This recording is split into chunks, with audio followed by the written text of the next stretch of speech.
Hi. Welcome to Someone Else's Movie, the original podcast where an actor, writer, director, or nebulous industry figure gives a little love to a movie they didn't make. I'm Norm Wilner. I'm a programmer at TIFF now, and this is the other thing I do. My guest this week is Cody Lightning, whose screen credits as an actor include Johnny Depp's The Brave, Rian Johnson's Brick, Zoe Lee Hopkins' Run, Woman, Run, and most recently the Marvel limited series Echo. You may also remember him as the younger version of Adam Beach's character in Chris Ayre's 1998 drama Smoke Signals, which brings me to Cody's directorial debut. In the mockumentary Hey Viktor, Cody plays a less successful version of himself who's determined to mount a sequel to Smoke Signals that'll put him back on top. It's very funny, and it's really smart about how it's funny, and after an acclaimed festival run, it opens across Canada this Friday, March 15th, with 3 shiny new Canadian Screen Award nominations. Cody and his co-writer Samuel Miller are up for Best Original Screenplay, Cody's co-star Hannah Cheeseman is up for Best Supporting Performance in a Comedy, and Cody himself is nominated for Best Leading Performance in a Comedy. Cody picked Mystery Alaska, Jay Roach's 1999 dramedy about the chaos that ensues in the eponymous Northern Hamlet when the New York Rangers announce they're coming to play an exhibition game against their beloved local team. With Russell Crowe, Mary McCormick, Ron Eldard, Lolita Davidovich, Burt Reynolds, and Hank Azaria leading an absolutely packed cast, it's a cheerfully broad sports picture that fulfills the requirements of the genre, but never quite skates where you think it will. Kind of like Cody.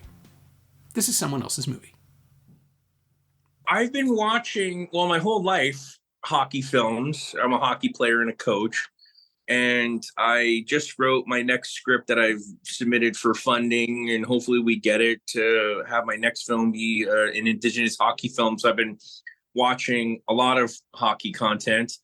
And I had never seen Mystery Alaska until about a month ago.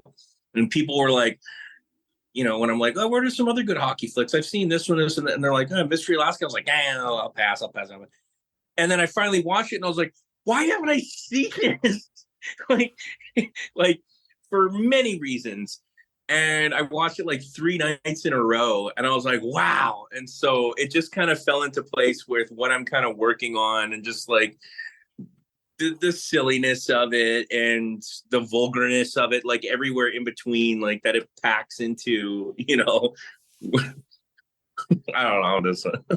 I honestly, one of the reasons I thought you picked it was because Adam Beach is in it. And I figured, you're trying to sort of shoehorn. Yeah, I love how Adam and that other, what's his name? The other actor, the other Indigenous actor in there. They're the tokens that's sprinkled in. They don't have huge parts, but they're still in there. The brothers that are Leroy Peltier. Leroy, yeah. And then freaking having Mike Myers in there as the commentator was so juicy. I love that Mike Myers stuff. And I didn't know when I watched that film the first time how just like some of the humor is just so like, you know, oh, for God's sakes, you know, there, you know, that kind of stuff. Mm-hmm. And then there's like sleeping with the wives and all this stuff and just locker room humor and just, yeah, I wasn't expecting some of the stuff I was from a movie like that. It was awesome. Yeah, I remember at the time, I went to the previous screening. I guess it would have been like, you know, like the Wednesday before the film opened with an audience, and they were really into it, but I don't think anybody expected the fact that it's like the level of raunch that goes in there. Cause it's trying to serve a whole bunch of different masters. Like it wants to be a sports picture and have an uplifting underdog story, but it's also, well, if it's hockey, it has to be Slapshot. It has to be that kind of movie. Yeah. And that's one thing I love about too. There's like the family aspect of the film where it's like, you know, and then there's the raunch, and then there's like, you know, sleeping with each other's wives, and like the young buck, you know, in not the Zamboni, in the snowplow, and you're like, what? Like it has so many things sprinkled in where that's what really was very appealing to me. And then having like Russell Crowe with that flow, oh my God, what a stud muff.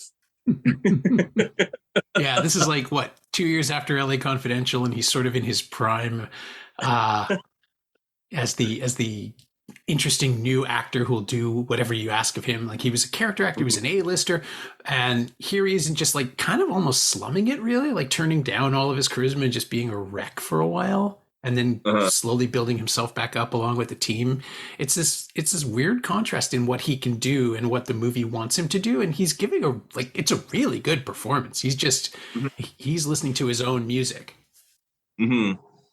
Yeah, and then Hank Azaria, Yeah. when I first watched that film, I didn't even look at the cast that was involved with it. And so when certain characters were popping up and I'd see these other actors, I'm like, oh, he's in it. Yeah. Oh, there, like, oh, whoa. And it was just, I couldn't believe how much I was laughing at, like I said, you have the vulgarness of it, the softness of it, the yay underdog aspect of it. Like, yeah, it covered all the bases for me. Yeah. And it's like a parade of character actors. People who were, Like Burt Reynolds, like yeah, but like Maury Chaykin and Ron Eldard and Kevin Durant. I mean, I've got the cast list right here in front of me, but it's one of those things where it's like, oh, right, Terry David Mulligan is in this. They shot it in Vancouver, of course, but or Alberta, actually, my mistake. Yeah. But it is like it's so stacked. It's got people who are on their way up. It's got people who are sort of coming down. That sounds insulting, but it's not. Like Little Richard is in this movie. Everybody's in this movie. Little Richard, Scott Grimes. I love Scott Grimes. Yeah. Done another film with him, Dreamkeeper. When I was younger, I was like, 15, 16 years old. That's when I first met Scott, and I had no clue of any of the other projects he worked on. And then seeing him in there, I was like, whoa. And then I've seen him in quite a few other things. He was at Star Trek stuff, I believe, or not. Was it Star the Trek? other one, the McFarlane show, right? The Orville. Yeah. Sorry, not Star Trek. What the hell? Sorry. Yeah, the one with Seth MacFarlane. Yeah, he's been doing awesome, and to see Adam Beach, of course, too. But yeah, man, I love that film, especially like the Mike Myers stuff. Just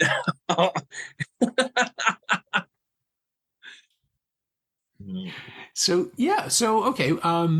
What is it like coming to like this movie is now 25 years old, which makes me feel ancient. But what is it like coming to that? Like what, because I'm always curious about how people respond to things when they see them later. Like nowadays we receive, Vertigo's a classic. It's 70 years old or whatever, but we're talking something completely different here. This is a contemporary film of its time when we were younger, but I saw it then and you missed it. So you caught up to it now. And yeah, you're struggling with this, like the balance. It's because you want to be dismissive and say, oh, this is the kind of movie Netflix would make now because there's no audience for it in a theater, except that it's too weird for Netflix. Like they'd shave all the edges off. Yeah, well, when I watched it, it reminded me of like somewhat of like Groundhog Day 2, along those lines, Tommy Boy and those types of things, like those vibes. But like, I don't know, like there's something about it where I was like in and out, and after a few times watching it, where I was like starting to like fall asleep, not because the movie's boring, it's funny, but like watching it late at night and then hearing like some cheeseball joke, and I'm like, really? Like, what the hell? And just like the writing of it, and me writing like a new comedic comedy.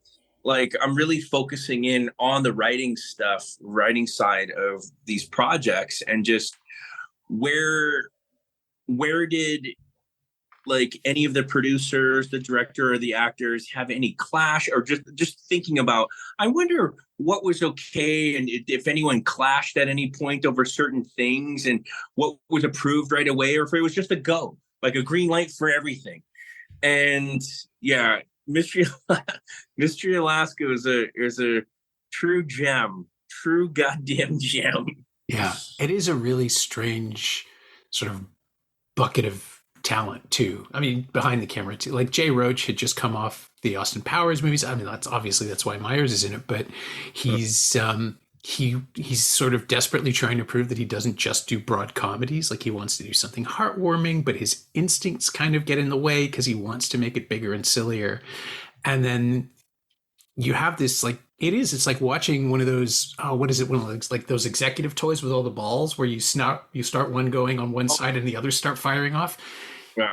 because it felt like that watching it again is like they're trying to cover every character. Like he is trying to give every single character in this movie a moment or two to be a person rather than a sketch. And I think like you need to do that. And the film is long, but it's not overly long. Like it's 2 hours. It's filled with stuff. And with like, there's like such cornball jokes where I'm like, really? And then there's like really like if you're into the hockey world or like small town rural hockey thing, it's very accurate, you know, to the dysfunctional aspect of things and everywhere in between, you know, the little boys, you know, talking to their parents, like what they hear in the locker room. And I've been in dressing rooms and locker rooms with other hockey players, as I am a hockey player. And so just that like vulgarness of it. And it had like, it was surprising in that way, because you have these like, you know, the father and the daughter like, oh, gosh darn it. And you're like, who the hell says gosh darn it like that? Like, oh, gosh darn it. And you're like, and then it's like, like wife cheating on husband, dude, like riding him. You're like, what the hell? And then there's other like hockey films that I love, like Youngblood and Goon and stuff like that, that are more like, you know, graphic and just like different in the approach. But there's something about the silliness of Mystery Alaska that, you know, and just the other night I watched another not Die Hard, that Jackie Nielsen or no, I watched MacGruber, not Jackie Nielsen, but like those like silly slapstick, you know, and like Hot Shots and stuff like that. It had like all of the stuff like molded into it. Yeah, I was going to say it's like 15% more of everything. All the tones are pushed up a little bit. So when it's being earnest, it's really earnest. And then when it's being, vulgar, it just goes for it. Yeah. Which, again, like an R-rated, I think, what was it? There's this totally forgotten Alan Alda movie from the 80s that I saw at exactly the right age that I've never forgotten this one scene, called Sweet Liberty. He plays a writer who's brought in to be a screenwriter to do a punch-up on a movie that's already underway. And there's this one scene with an executive who sits him down and says, look, there's only 3 things you need to do. Defy authority, have nudity, and destroy property. And you put these 3 things in and your movie's a hit, no matter what. It can be about anything. This is about the Revolutionary War. And they're like, this is how you make it successful. So I need you to bring in these 3 things. And I get that. Like, I get that in this film, there's not a lot of property destruction. There's punching, which I guess counts, right? There's fighting. But there's this sense that it's doing these things because it has to, but also in the most creatively organic way possible. Like they're finding a way to do these to fulfill the expectations of the audience, but still have integrity. Oh yeah, big time. I love, one of my favorite things is at the end when, you know, he's taken off back to New York, when Hank's character Charles is taken off back to New York, and you know Russell Crowe like has the chat with his wife. Like, I know why you're being so like chipper and like nice, and gets it. And it's like, but what am I going to do? You know, like kind of like you can tell he's like, well, would I shit out the guy, or, you know, be jealous and rank or whatever? He's got more focus on this hockey thing to see him kind of like, you two have your moment. I'm going to walk away. It's like, aw, rad, you know, that's cute. Yeah. And weirdly, like it's saying that the star of the movie doesn't need to be the star of the movie in that moment. Yeah. Boom. Like, yeah. You're not here to see Russell Crowe. You're here to see the team. You're here to see the ensemble. Like even the poster, which was, I think somebody at the time wanted it to, I can't remember who it was, but there was somebody I saw the movie with who was convinced, it might have been John, who was convinced it was going to be like like the mystery was the aspect of it. Because that poster is just the team in silhouette on the ice. And it's like, this is going to be an X-Files thing, right? It's like, no. Why would you think that?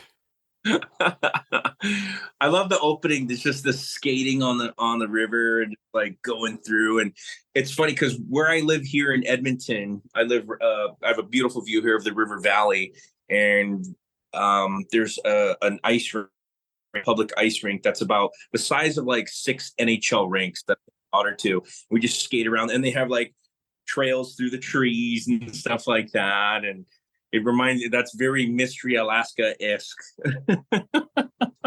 Yeah, it really does use the setting beautifully, like a glacial paradise where they've learned to play hockey this specific way that doesn't work anywhere else, but for them, like, it works perfectly. It's that oddball kind of underdog thing. Like, it's built right into the landscape almost. Mm-hmm. And then also watching it too, I'm a very big on my senses: touch, feel, hear, smell. I can smell that their little cabin, their dressing room. If you ever been in a hockey locker room, boy, is it stinky. I grew up playing high school football and stuff like that.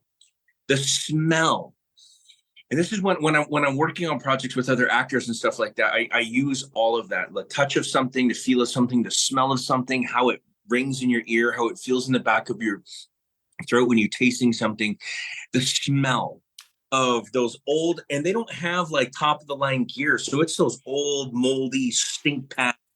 I've been in locker rooms with guys where I'm like, whoa, how does your wife love you? What the heck is going on over there? And it's, yeah.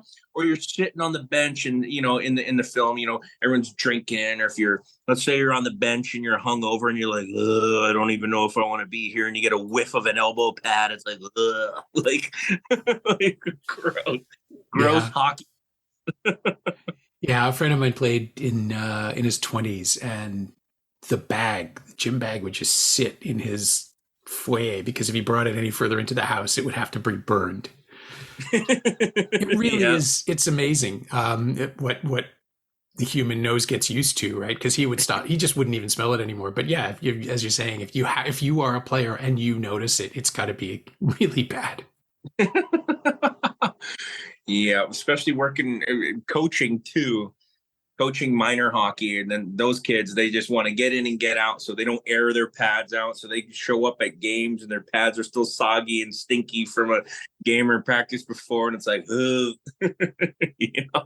So watching the scenes, especially when they're in that cabin where they're getting changed and stuff like that, and just seeing how old their gear is, that wasn't forgiving. That gear was not forgiving with the stink. Right. Yeah, nowadays they have like newer gear with like breathe technology that dries quicker so it doesn't get stinky. Back then it was just Yeah. Oh, then it speaks to the authenticity of the film, right? Because they didn't trick them out in the newest stuff. They didn't like go for product placement or sponsorship. They were really committed to showing how it would be, what it would look like. Because there's always a glossier version of this movie, right? That, like in Mighty Ducks, all the kids get brand new gear sponsors, and there they didn't. And they actually, what was that? One character shoots the guy who's trying to bring in a new gear store. Yeah. It's a reason within the film for them to not have it, but it also just does sort of acknowledge that that there'd be no resources. The whole point, like, it's this tiny struggling town, and even when they pull their shit together, it's still not the best. It's that's what I kind of need from this movie. Yeah. And I like, at the end of every sports movie, when it's the final, countdown, everything's in slow-mo. Yeah. Are they going to win? Are they going to lose? And then it's like, oh, no. And it's like, that's the flip of the coin of every sports flick. It's like, does the ball go in the hoop in the basketball? Does that guy get that final touchdown? Does that kick go through? Do they, make that final shot and make it? And it's like, oh, but everyone's so proud of them. I love that. Everyone's so proud of them at the end of the game, where it's like, man, you guys stood up to the toughest team. And then the joke aspect too of like, let's let little Richard sing longer so they get cold because they're so pampered by playing in the NHL in these like rinks where it's like, you come play at an ODR where like you're frozen. I love that part. Yeah. Well, again, it's like they know how to use the landscape to their advantage, and it doesn't feel like it's condescending to them, that it's played as smart, it's played as resourceful, which is, again, something that it's a choice in the script, right? Like, there's the bumpkin way of telling the story where, the way they've always done things just happens to work for them, but they're actually shown to be using their knowledge and understanding of the home field advantage. Mm-hmm. Oh, I've never been to Mystery Alaska is a real place. Is it a real I place? I don't know. I want to believe it is. It feels like it is. But no, according to this fictional small town, it was shot in Canmore, Alberta, in what is now known as Quarry Lake Park. That's right, Canmore. Oh my gosh. Have you ever been? I've been. I had a friend that lived in Canmore. I used to spend quite a bit of time in Canmore. I had no clue that film was shot there. It's grown quite a bit in the last few years. It's huge. Yeah.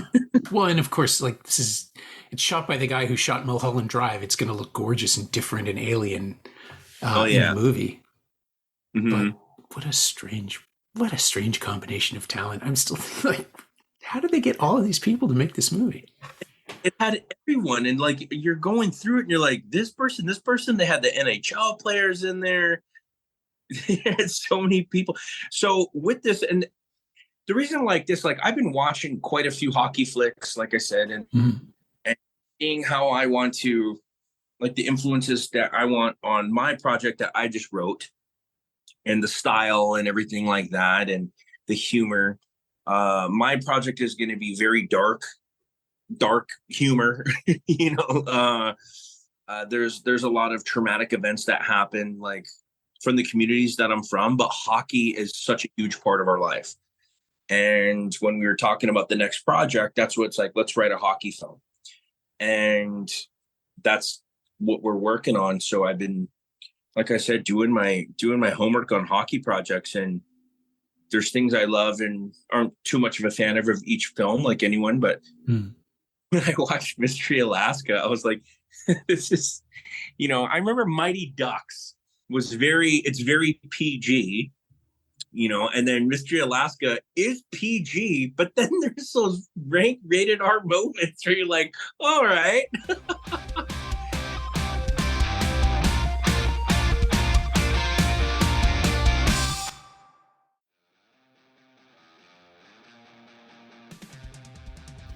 Hey, it's Norm, interrupting my own show to bring you up to speed on Shiny Things, my newsletter about physical media, culture, and the odd streaming project. Last week, I wrote about the charms of Paul King's Wonka, now that Warner's released it on a 4K disc, and Shout Studios' new release of Stephen King's miniseries version of The Shining. Sign up for a 14-day free trial at shiny-things.ghost.io or find a link at the Semcast Blue Sky account. If you like reading about movies, I like writing about them. Come check it out.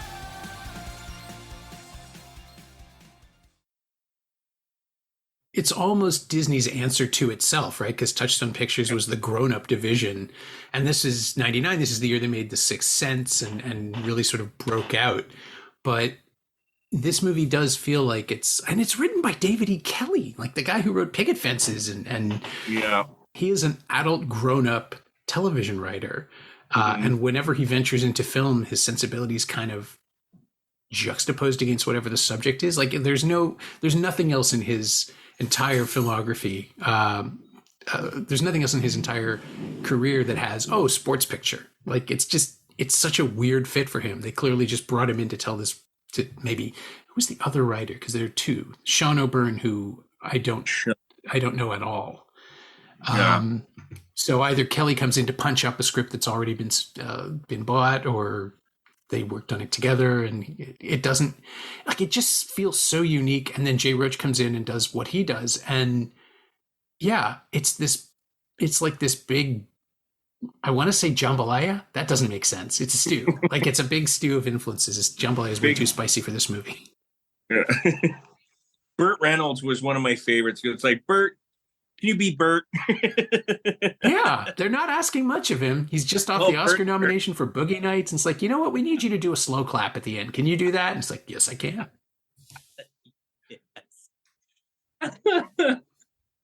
It's all you want from him.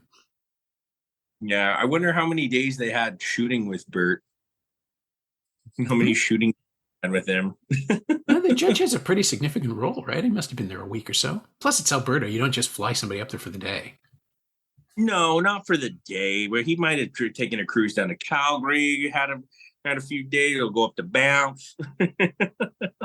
Just sort of build it into his vacation time. Yeah. And while you're there, shoot a couple of days of a movie.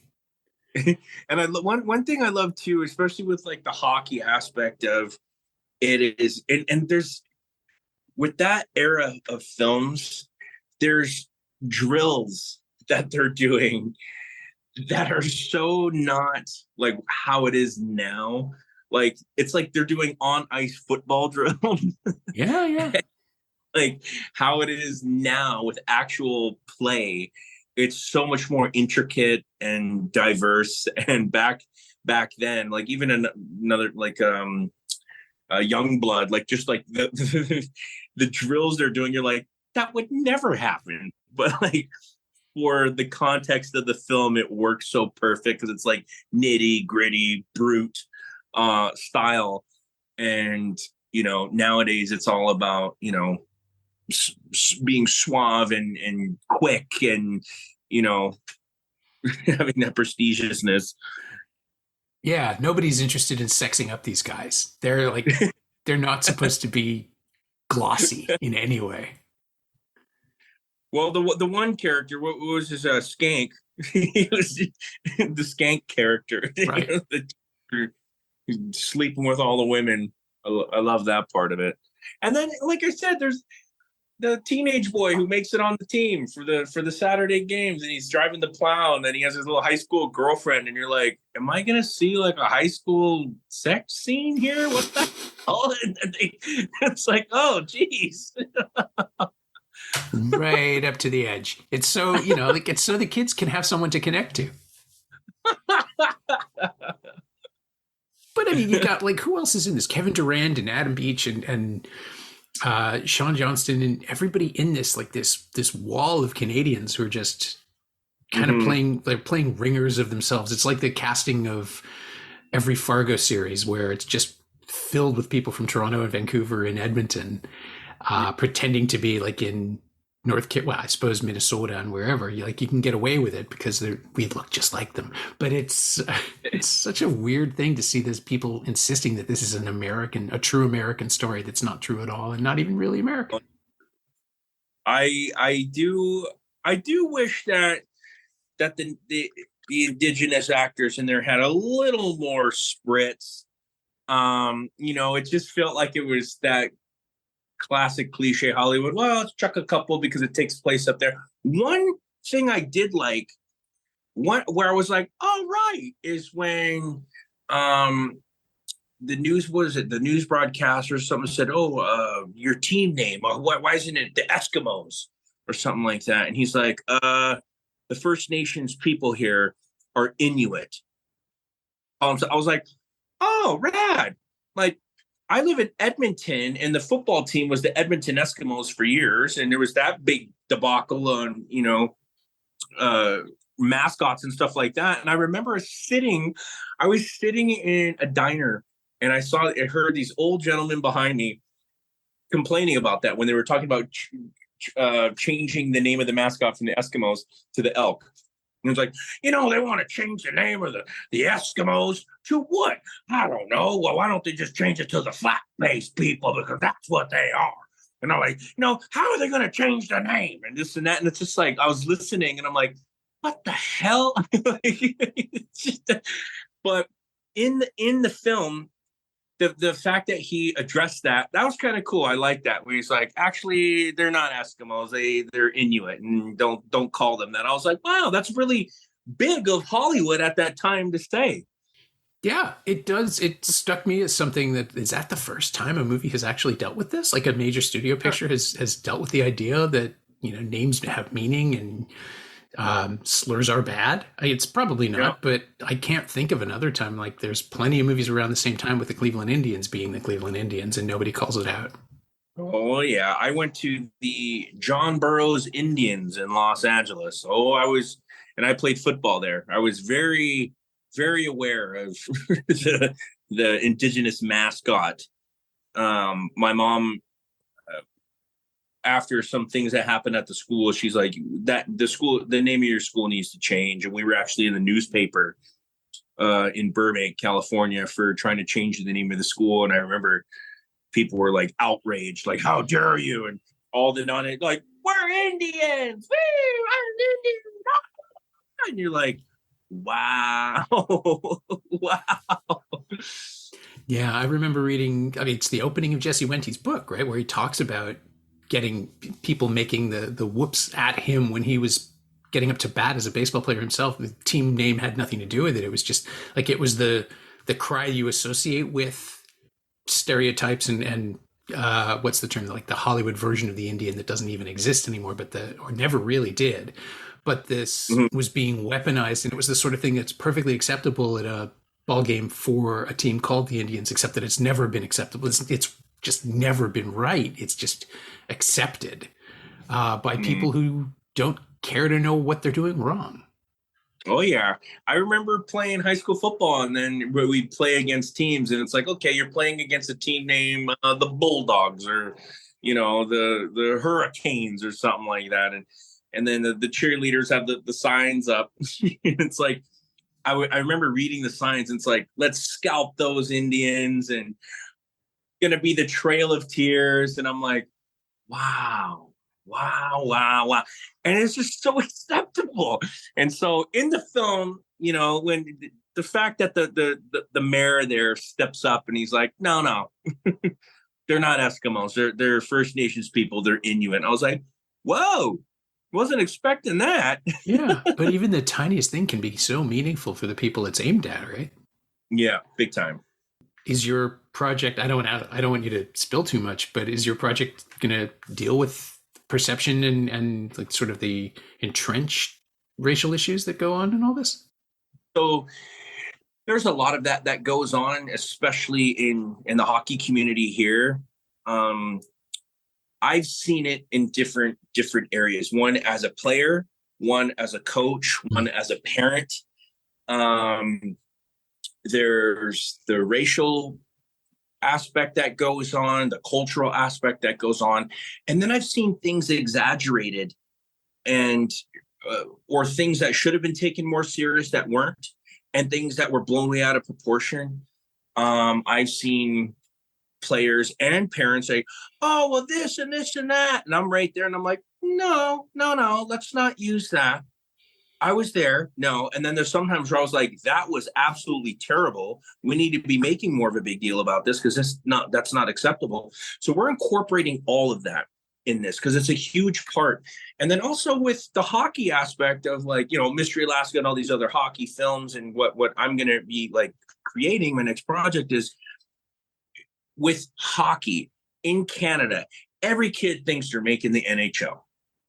They think they're going to make it, and they got parents that push them, and they spend thousands of dollars on their fees and their gear and all sorts of stuff. And these kids, grow up thinking they're going to make the NHL, and it's not going to happen, unfortunately. And it's like, well, what do you look forward to in life? What do you love in your life? Hockey gives you, especially here where it's 6 months out of the year. It's 6 months. You're on a team, you're in locker rooms, you're practicing, you got a coach, you got parents. The whole community of it is huge. It's not like, some other sports that only last a few months.